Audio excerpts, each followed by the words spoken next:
साध्वी प्रज्ञा सिंह ठाकुर बरी, कर्नल पुरोहित बरी, retire major Ramesh Upadhyay बरी, अजय राहिरकर बरी, सुधाकर त्रिवेदी बरी, सुधाकर चतुर्वेदी बरी, समीर शरद कुलकर्णी बरी।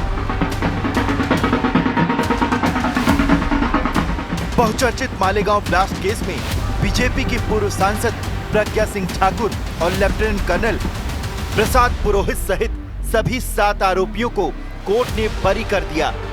मुंबई की स्पेशल कोर्ट ने 17 साल बाद इस ऐतिहासिक फैसले को सुनाया।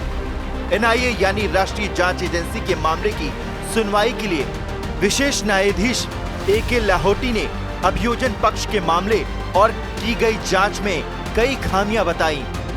उन्होंने कहा कि आरोपियों को संदेह का लाभ मिलना चाहिए। कोर्ट ने अपने फैसले में कहा कि साध्वी प्रज्ञा और पुरोहित के खिलाफ कोई सबूत नहीं, आरडीएक्स और बम के सबूत साबित नहीं हो पाए। इस बात के सबूत नहीं है कि बाइक किसने पार्क की। मोटरसाइकिल पर चेचिस नंबर कभी रिकवर नहीं हुआ। मोटरसाइकिल साध्वी प्रज्ञा की थी, ये भी साबित नहीं हुआ है। स्पॉट पंचनामा में कुछ भी सामने नहीं आया और ब्लास्ट से पहले बैठक हुई थी, ये भी साबित नहीं हो पाया। मुंबई की एनआईए कोर्ट में फैसले के पहले बहुत गहमा-गहमी थी। सभी 7 आरोपी कोर्ट में मौजूद थे, उन्हें कड़ी सुरक्षा दी गई थी। सभी आरोपी जमानत पर बाहर थे। फैसले फेवर में आते ही साध्वी प्रज्ञा सिंह ठाकुर का बयान भी सामने आया, जिसमें उन्होंने कहा कि मैंने कई सालों तक अपमान सहा है, मुझे बार बार संघर्ष करना पड़ा। निर्दोष होते हुए भी मुझ पर अपराध का कलंक लगा दिया गया। आज भगवा ध्वज की विजय हुई है, हिंदुत्व की विजय हुई है। भगवा आतंकवाद का आरोप झूठा साबित हुआ है। महाराष्ट्र का मालेगांव ब्लास्ट 17 साल पुराना मामला है।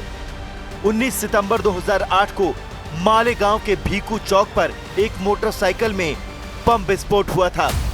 उसमें 6 लोगों की मौत हो गई और 101 लोग घायल हो गए थे। इस घटना के बाद महाराष्ट्र एटीएस ने जांच शुरू की थी और साध्वी प्रज्ञा, कर्नल पुरोहित समेत 7 को आरोपी बनाया गया था। साध्वी प्रज्ञा सिंह ठाकुर पर साजिश में शामिल होने का आरोप और लेफ्टिनेंट कर्नल प्रसाद श्रीकांत पुरोहित पर साजिश रचने और धमाके के आरोप लगाकर उन्हें गिरफ्तार किया गया था।